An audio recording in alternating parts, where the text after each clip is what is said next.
Is something weird going on with Zion Williamson's injury? It kind of feels like it a bit, right? Or is there nothing to it? In today's Locked On Pelicans, we'll try and make sense of why Zion has missed the past 2 games and look at the Pels' overall injuries. It's a Wednesday episode of Locked On Pelicans. Let's go.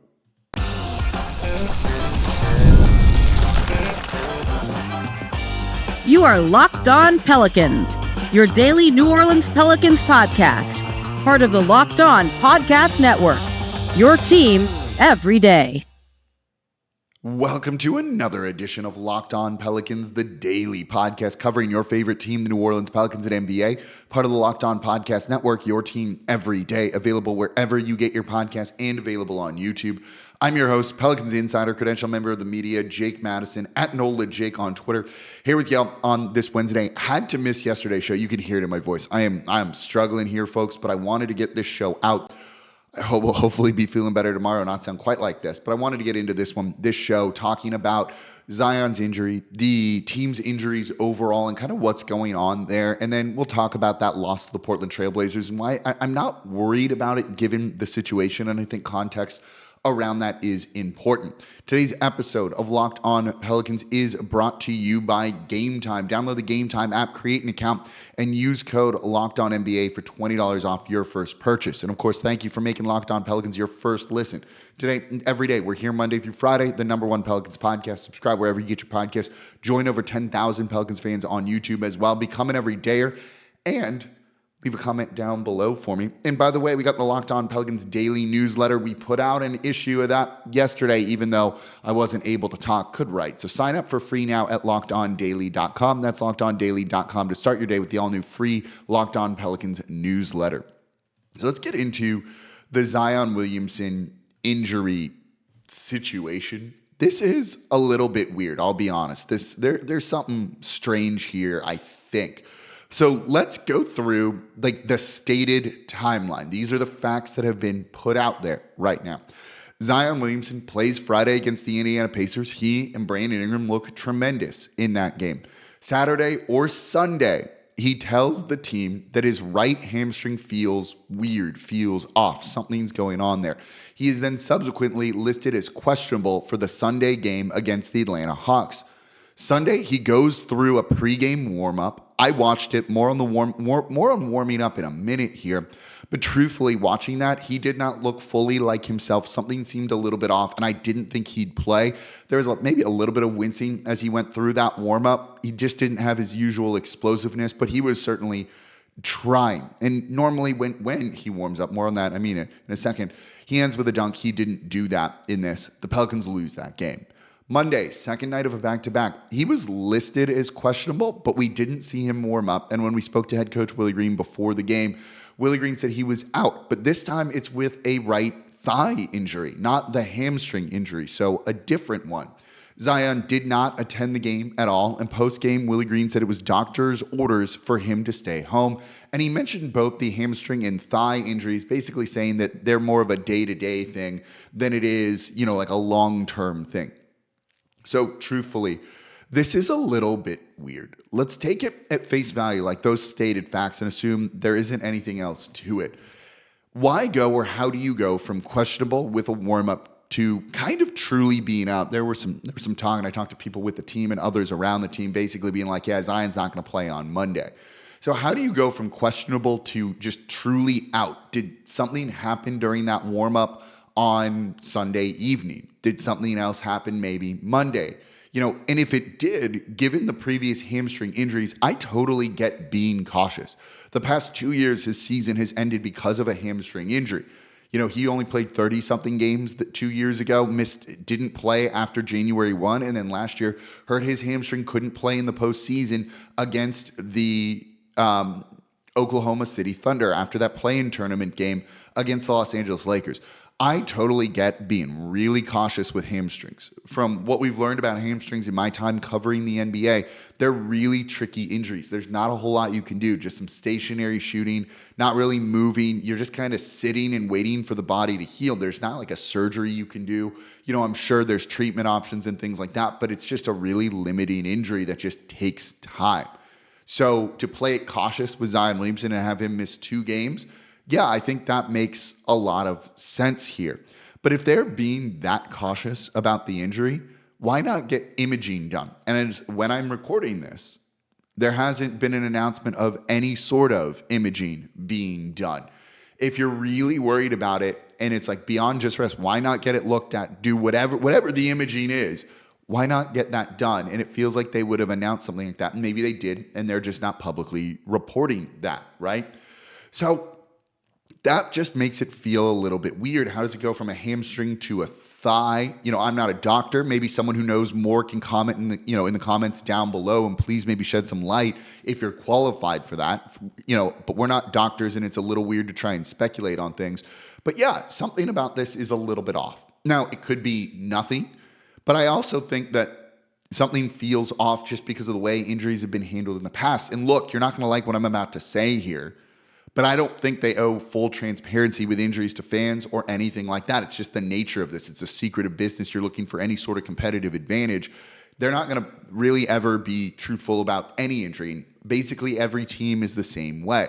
Look at the Clippers with, how Kawhi Leonard's been handled for years and all of that. Look at the Philadelphia 76ers with Joel Embiid right now. They were literally just investigated by the NBA, fined $100,000, but fined because they weren't telling you the truth.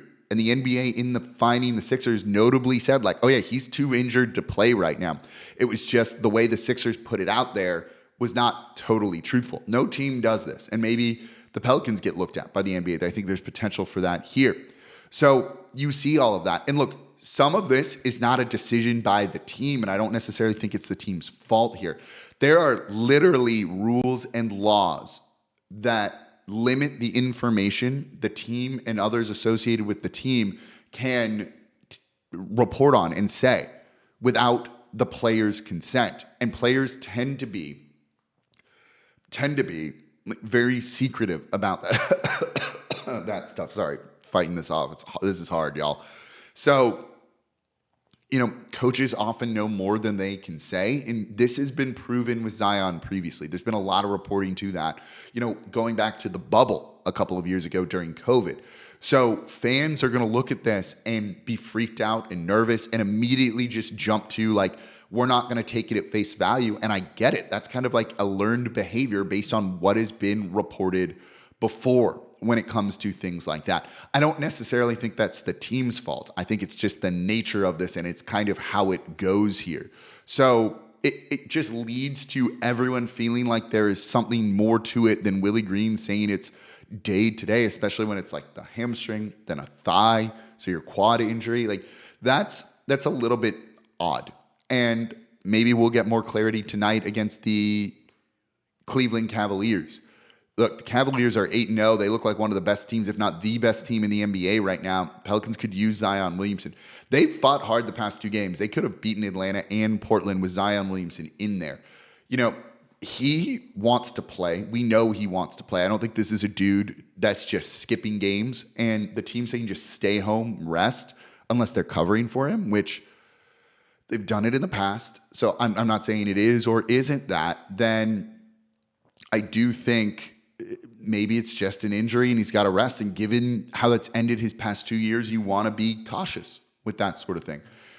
Let's see if he plays on Wednesday, if there's more clarity given to us on Wednesday, but that's the facts, and it's kind of up to everybody right now to get their own interpretation on whether this is true, whether there's some cover for him going on or something a little bit deeper to all of that. So I don't know. Maybe we'll get some more answers on Wednesday, maybe not, but it'd be great to see him play for the Pelicans to try and, get a win and maybe end this winning streak for the Cleveland Cavaliers that would kind of put them back on the map in the NBA. But I want to talk more about injuries here, particularly the injuries to Dejounte Murray, Herb Jones, CJ McCollum, and to a lesser extent, Jordan Hawkins, and even include Trey Murphy in this too. The Pelicans are banged up right now. 6 of their best 7 players did not play on Monday night. It's brutal. Do they need to make some changes with that, or what's going on to that? And I have some light to shed on that for y'all. This will be an informative next segment that's coming up here next in today's episode of Locked On Pelicans. Before we get to that, though, today's episode of Locked On Pelicans is brought to you by Hims. Guys, ever feel like you need a little bit of a boost in a bedroom? It's time to stop worrying about your performance and get Hims so you can feel confident knowing you can get hard and stay hard whenever you're in the mood. And Hims is changing men's healthcare by providing you access to affordable sexual health treatments from the comfort of your couch. Hims provides access to a range of donor-trusted ED treatments like chewable hard mints and Viagra and Cialis and their generics for up to 95% cheaper. And the best part, the process is 100% online, so there's no need for an uncomfortable doctor visits or anything like that. All you have to do is just answer a series of questions on their site, and a medical provider will determine the right treatment option. If prescribed, your medication ships directly to you in discreet packaging for free. No insurance is needed, and one low price covers everything from treatments to ongoing care. With hundreds of thousands of trusted subscribers, Hims can help you find the ED option that works for you. So start your free online visit today at hims.com/lockedon. That's HIMS.com/lockedon for your personalized ED treatment options. That's hims.com/lockedon. The products mentioned are chewable compound products, which are not approved or verified for safety or effectiveness by the FDA. Prescriptions require an online consultation with a healthcare provider who will determine if appropriate. Restrictions apply. See website for details and important safety information. Subscription required. Prices vary based on product and subscription plan. And thank you for making Locked On Pelicans your first listen today and every day. We're here Monday through Friday, the #1 Pelicans podcast covering everything you want to know about this Pelicans team. We are toughing through today's episode of Locked On Pelicans here. My voice will hopefully be back to a little bit more normal tomorrow because this is a struggle. I was unable to record after Monday's game. The Pelicans are so injured, it's spreading to the media here now. But I'm happy to be back and talking about what's a pretty important topic around this team right now. For your second listen today, by the way, Locked On Saints, no more Dennis Allen. Finally, they needed to make that change, but what's it mean for the future, especially after that Marshawn Lattimore trade? That's really sad, but I get it. I'm happy for him to go to a winner. Go listen to the Locked On Saints podcast. They're making sense of everything black and gold over there. You're really going to want to be listening to that show right now. So let's keep talking about injuries with the team here, because it's one of those things that is always tough, and injuries suck, right? Injuries suck. But is there something going on? Is there something we need to be worried about? Do the Pelicans need to revamp all of that side of things? Because that's something that I've seen a lot of. And I'm here to say no. When you look at the injuries that this team is going through right now, these are not things that are necessarily easy to prevent. And I want to remind you that a year ago, they revamped the player performance and care side of things. Aaron Nelson, who had for a long time was considered the best around the league, came over from the Suns, and they got rid of him because they didn't feel he was doing a good enough job here in New Orleans. That takes a big change, and I had heard that maybe his reputation had slipped a little bit over the past couple of years, but that's still a pretty big deal. They really revamped all of that already. So I don't think you need to do it again. I hear everyone be like, they share it with the Saints and all. They got their own people to really help that the team, brought on to really look at all of that. Whether it's a surgeon or a doctor, that's a little bit different. But you're looking at player performance and care, the kind of the day-to-day stuff. They aren't really sharing a ton between the two organizations when it comes to that. And when you look at the team, the injuries to the team here, there's not a whole lot that they can do about these injuries, truthfully, right? The Zion one we don't know enough of to really speak to right now. And, the Trey Murphy one with a hamstring is really disappointing, and I think we'll get an update on that soon. But look at Dejounte Murray. He broke his hand in the middle of a game, going for a steal or falling on it on the court. That's not something, that's a fluke freak injury that not anyone is going to be able to really prevent, right? Like sometimes you just, something hits your hand and it breaks, and there's not anything that like a doctor could have done to help you prevent it other than like don't have your hand get hit by things. So when you look at the Dejounte Murray injury, those injuries that kind of occur in a game that aren't particularly like a soft tissue or muscle injury, there's nothing anyone can do. I remember this a couple of years ago where Eric Gordon broke a finger in the game. And then when he was healthy, he came back and he broke the same finger. Sometimes it's just bad luck, and sometimes that is bad luck continues and is repeated here. And I think that's predominantly what you're seeing when it comes to this injury. So that's the Dejounte Murray injury. Herb Jones, someone fell on his shoulder in the middle of a game. What can you do there when it comes to that sort of thing? If people fall on you and it tweaks your shoulder, there's just not much you can do. It's a contact sport. Injuries are going to happen, and it's unfortunate that they're all happening at the exact same time for the New Orleans Pelicans. But Herb hit the ground, then someone fell on him. That's not something you can build your body to and work on making sure that prevents an injury. If you're doing that, you're sacrificing other parts of your body or muscles and things like that, or building it in the wrong way and not in a way that helps. So that is not what you want to see at all. And there's just nothing you can do there, I think, when it comes to that. For CJ McCollum with an abductor injury, it's pretty similar to that. It happened in the middle of a game where he got hit, maybe, and this is a guy who takes notoriously good care of his body. And when you look at his injuries over the past couple of years, he's had that punctured, collapsed lung twice in his career. And then he's also, sorry. And then he also, now suffers this. There's not a lot you can do. If you just get hit, you just get hit when it comes to these injuries. Trey Murphy's is a little bit different with the hamstring that occurred in training camp, but hamstrings can just be pulled and then they're tricky. You look at Jordan Hawkins, who's listed as day-to-day with a back injury and back spasms, and that's why they held him out against the Portland Trailblazers. That injury had been occurring for a little bit, and he played through it, and he played well. If anything, that's a credit to the medical staff here for having him ready to go. But the Murray injury, the CJ McCollum injury, the Herb Jones injury, even a potential injury to Eve Messi, who got hit on a hip flexor, it looked like, and has still played through it, there's just nothing you can do. Sometimes it's just bad luck, and then that bad luck is repeated over and over and over again, and it sucks. Why does it keep happening here? Is there something more to it?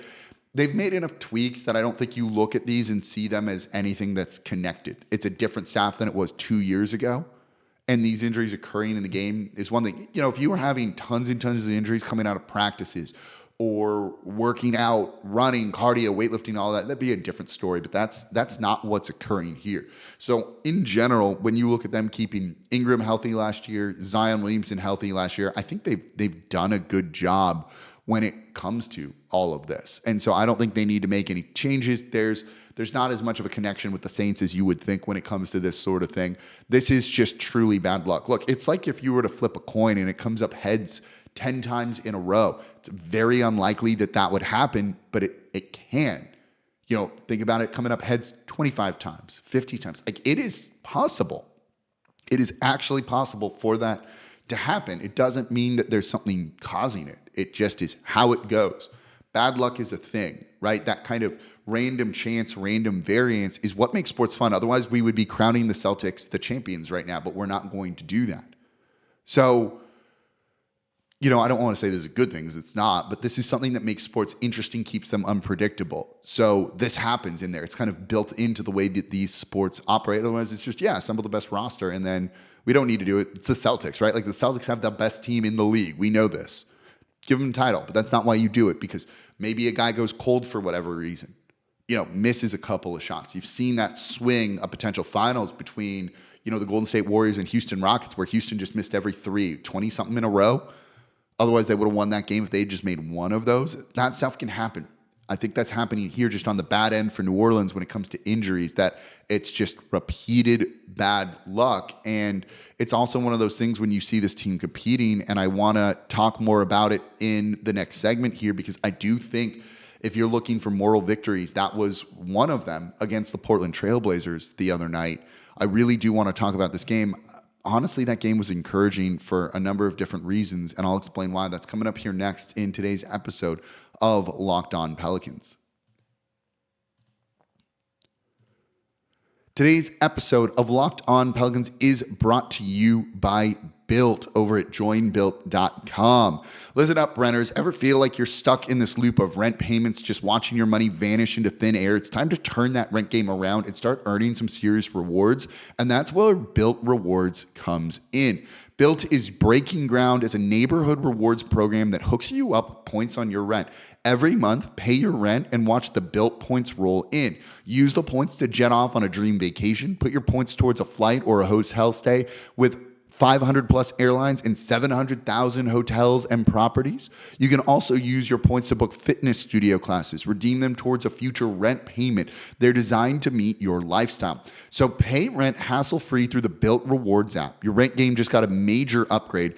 Built points have been consistently ranked the highest value point currency by the Points Guy and Bankrate. So earn points by paying rent right now when you go to joinbuilt.com/LockedOnNBA. That's joinbilt.com/LockedOnNBA. Make sure to use our URL so they know we sent you. Joinbuilt.com/LockedOnNBA to start earning points with your rent payments today. Today's episode of Locked On Pelicans is brought to you by Game Time, my go-to ticketing app. Game Time has a new feature. I love all the features they have, but this one's really great. A new feature called Game Time Picks that makes getting tickets to see your favorite teams play live even easier.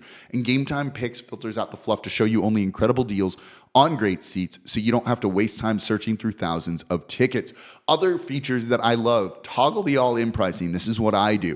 It shows you the total upfront with no surprise fees at checkouts. I love going to live events, not just sports, but theater, comedy, concerts, and more. And if I'm going to a venue I've never seen, I use Game Time for the seat views. You get a panoramic view from your seat in the app before you buy.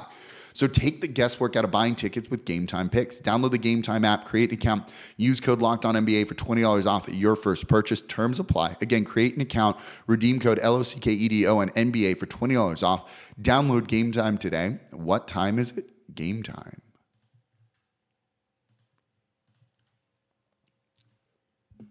And thank you for making Locked On Pelicans your first listen today and every day. We're here Monday through Friday, the #1 Pelicans podcast, coming to you every single day like nobody else does. We are #1 for a reason, so please subscribe wherever you get your podcast. Join over 10,000 Pelicans fans on YouTube as well. Now, if you're a second listen, go check out the new revamped Locked On NBA Game Night show. I do this every Friday now with John Corrales. I'll be on there Friday. Hopefully my voice is healed up by then. We watch all the games that you don't have time to pay attention to, and we're going to tell you everything you need to know about the association that night. It's 7 days a week now over at the Locked On NBA podcast, wherever you get your podcast, and available on YouTube as well. So let's get into this game against Portland that I didn't get a chance to talk about yesterday. 118-100 loss to the Portland Trailblazers.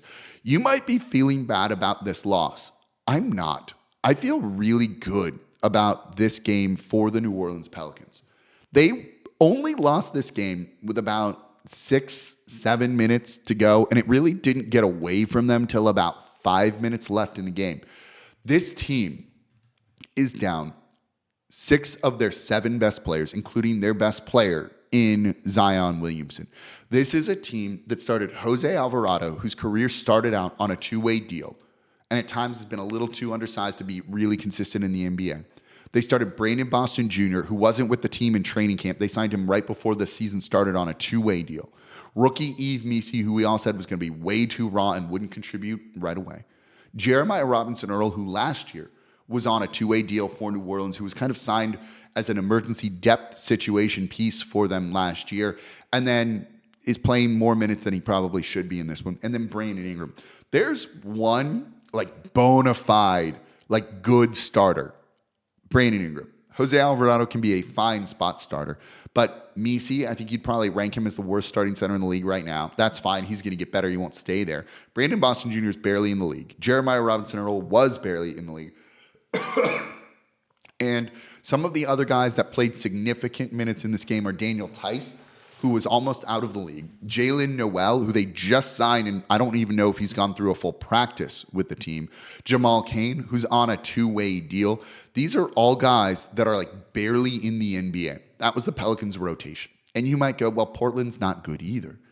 And I'd go, sure, but there's bona fide NBA players there. Scoot Henderson, who didn't start, is a bona fide NBA player. Donovan Clingan, who came in off the bench, bona fide NBA player.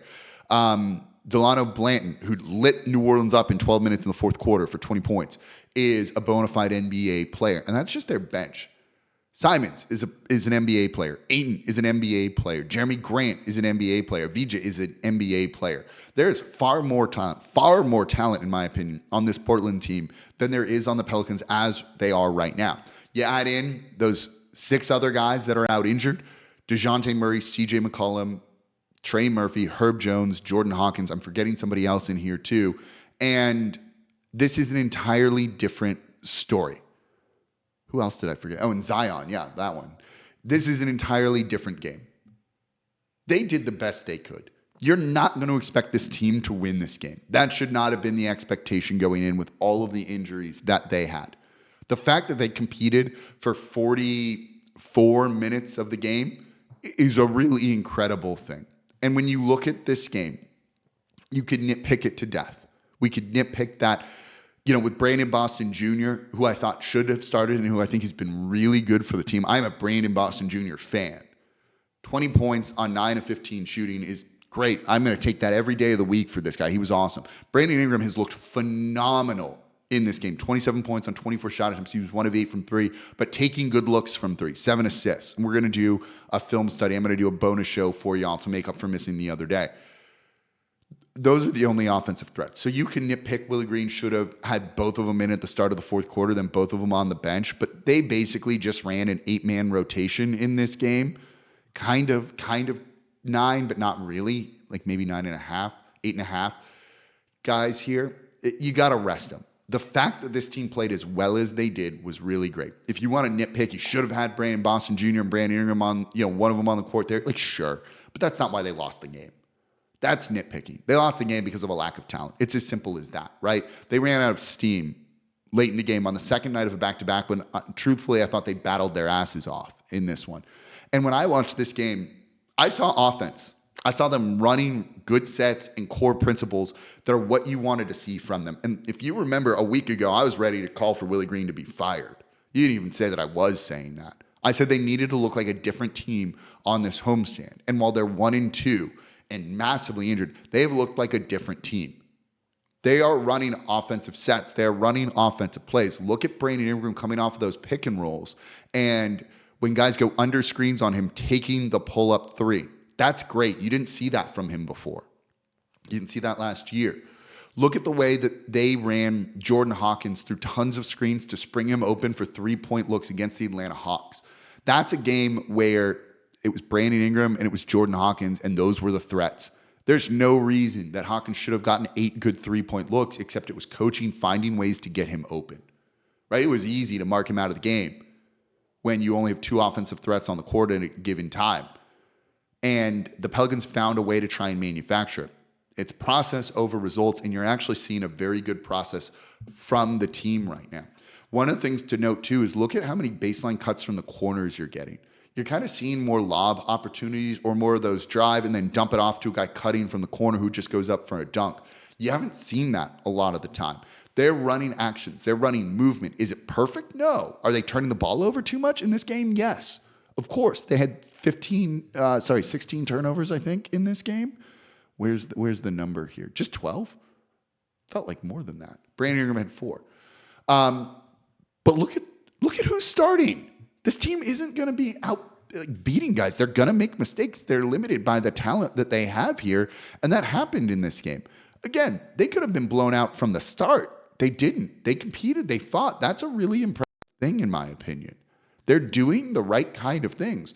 That's what you want to see from this team. So I look at this Portland game, and I'm encouraged when what you were doing offensively, when you have Dejounte Murray back, Zion Williamson back, whenever that is, or whatever that's going to be, Hawkins, Trey, and all of those guys, you're going to see some fireworks, and this team can be scary. They're showing you the skeleton of what they want to build here.